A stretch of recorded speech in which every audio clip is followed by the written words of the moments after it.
Nunca pegue nada que não seja seu, principalmente de alguém que esteja no além. O que se segue não é um conto. É um entre tantos fatos que ocorreram e ocorrem nestas bandas. A cidade de Japaratinga, em Alagoas, tem várias praias belas e hoje se tornou point com várias pousadas e algumas delas de padrão internacional. Local de veraneio desde ermos tempos, desde o início da década de 1980. E quando digo ermos, não é por acaso. No início do loteamento, apenas 5 casas eram de veranistas. E as moradias de pau a pique dos moradores nativos eram isoladas no coqueiral, cujo único acesso ainda é uma estrada de barro batido e com quase nenhuma iluminação durante as noites. Pois bem, o antigo cemitério da localidade foi abandonado devido ao avanço do mar, o qual avançou e adentrou no cemitério, desfazendo antigas tumbas, tanto suntuosas quanto paupérrimas. No verão de 1987, éramos adolescentes em busca de novas emoções. Várias vezes fomos alertados por nossos pais para respeitar os costumes e sentimentos locais quanto ao velho cemitério abandonado. Mas, como todos sabem, a curiosidade matou o gato. Durante a noite, saímos de carro dizendo ir ao vilarejo. O problema é que o local em questão fica a meio caminho do povoado. Então, quando chegamos lá, sempre nos desafiamos a permanecer no centro do cemitério por 5 minutos sem sair de um local determinado. Também tínhamos o costume de levar algo de algum sepulcro para provar o feito de bravura. Mas naquele ano, essa bravura se transformou em desespero. Na manhã seguinte, fomos constatar os efeitos da arrebentação das ondas sobre o terreno.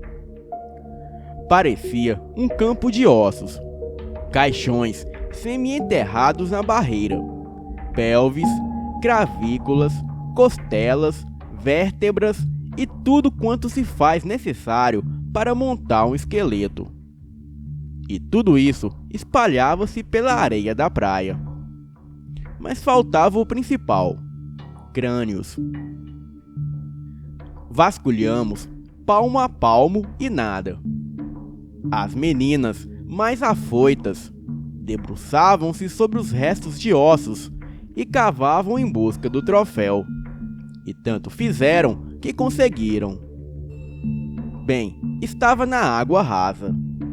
Devem ter rolado da barreira e ido parar lá, no mar. Aquele crânio que as meninas pegaram parecia ser um crânio humano, exceto pelo fato de possuir uma pequena deformação que lembrava um focinho. E era dessa deformação que saía a cavidade dos dentes, mas só havia a parte superior. Então, não dava para se ter uma definição exata do que era aquilo. Voltamos triunfantes, mas temerosos, pois se os nossos responsáveis descobrissem, adeus praia por vários dias. Fomos até a casa da nossa valente arqueóloga. Os pais dela estavam no Recife. Quando a noite chegou, os problemas começaram. Resolvemos brincar do jogo do copo e descobrir o nome do usuário da peça furtada. No início, eram só risadas, sustos intencionais e nada do copo reagir. Cansados da brincadeira, nos levantamos para beber água e apreciar alguns quitutes. E foi quando ouvimos claramente um rosnado em volta da casa. Todos ficaram em silêncio, esperando aquele rosnado continuar. Mas não continuou.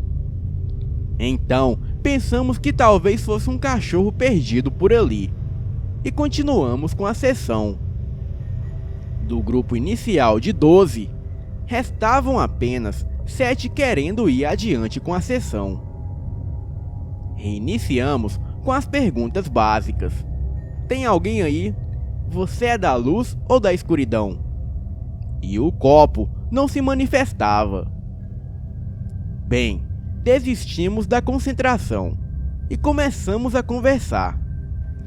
E então foi aí que tudo começou a acontecer. A nossa amiga começou a chorar compulsivamente e a falar coisas desconexas e dar risadas macabras, com uma voz que não parecia ser a dela.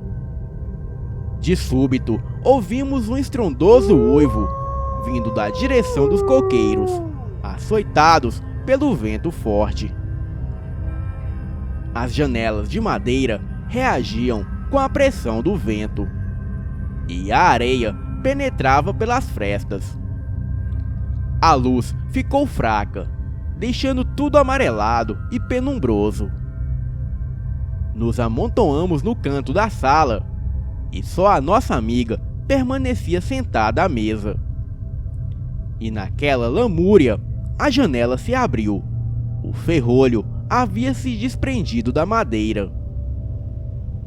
Para total pavor daqueles que tiveram coragem de continuar com os olhos abertos, estava prostrado um vulto em frente à janela.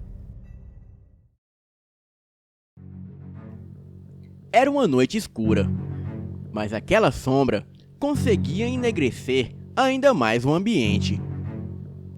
Na minha total coragem, abri os olhos, e apesar da escuridão, eu pude ver de fato a forma grotesca daquela silhueta negra.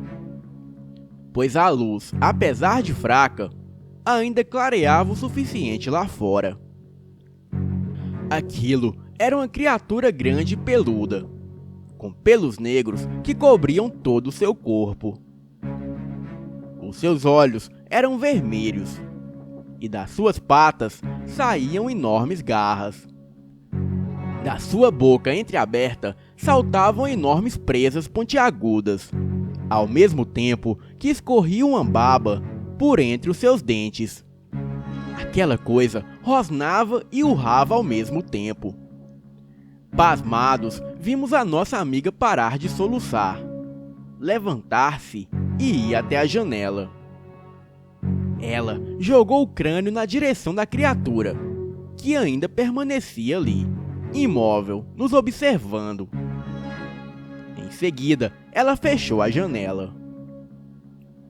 O vento cessou de imediato, e a luz ficou forte novamente, e não ouvimos mais aqueles rosnados e urros. Levantamos e fomos amparar a nossa amiga, pois ela estava cambaleante. Perguntamos a ela o que ela havia presenciado. E antes de fechar os olhos, ela disse: "Ele só queria a cabeça de volta." Depois dessa experiência, passei a respeitar o sobrenatural e nunca mais brincar com o desconhecido. Boa noite.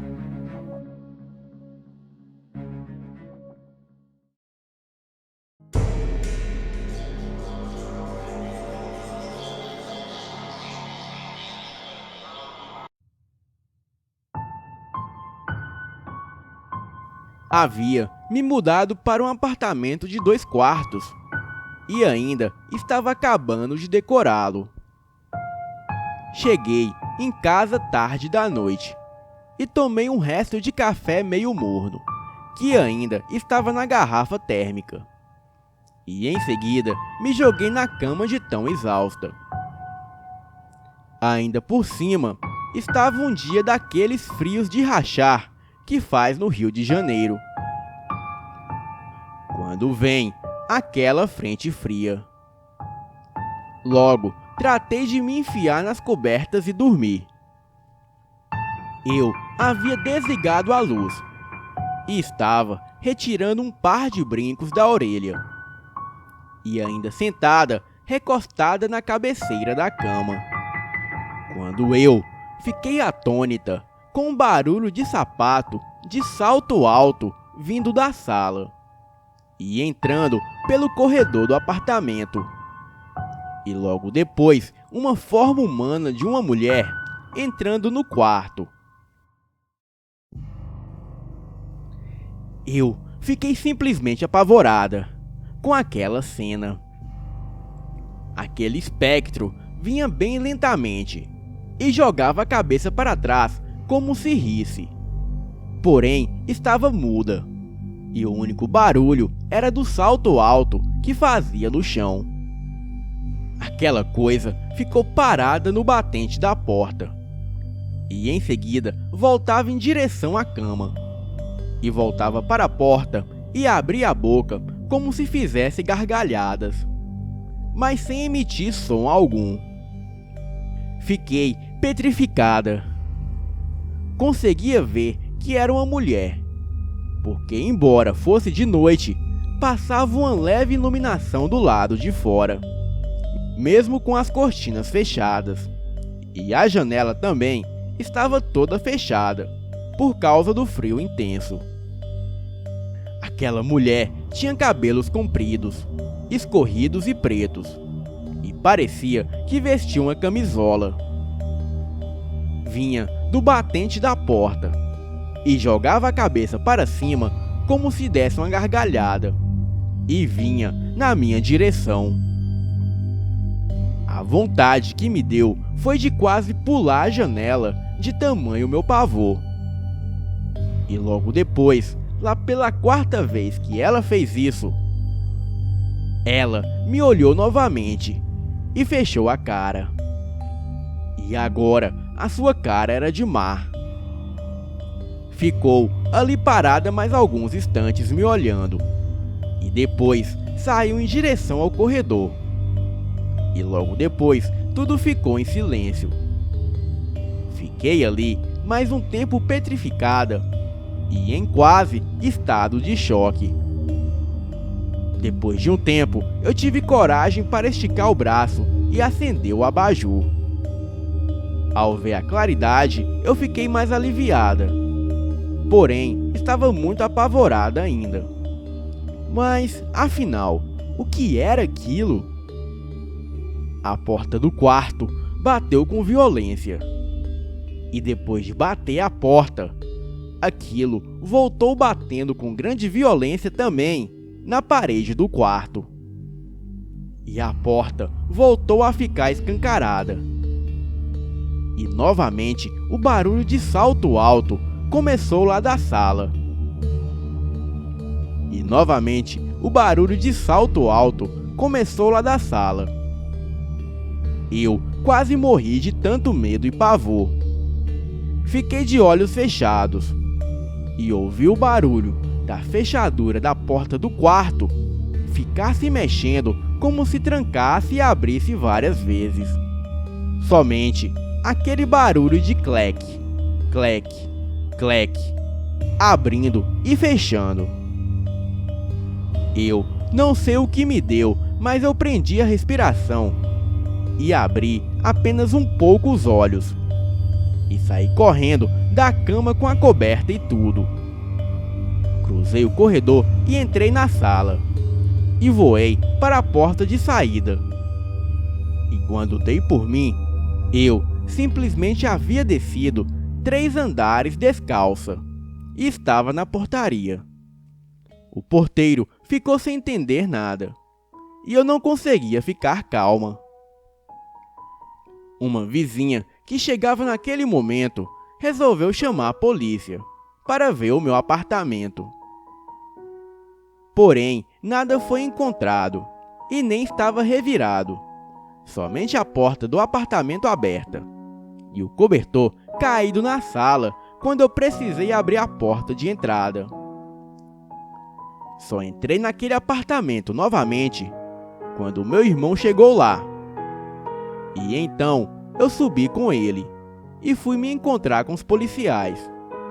Mas os policiais não encontraram nada de anormal que levasse eles a achar que houvesse tido um ladrão por lá.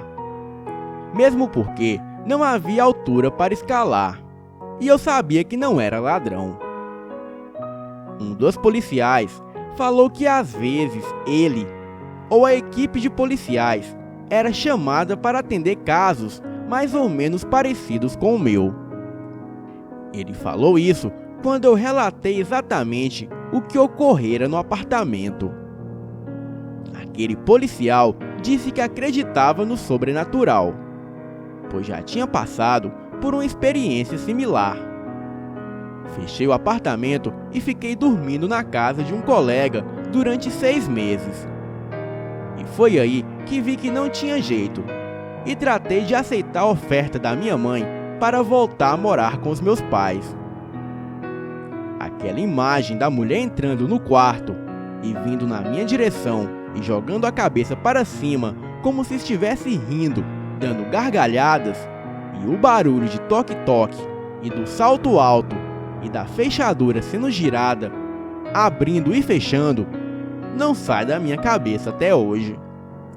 Boa noite.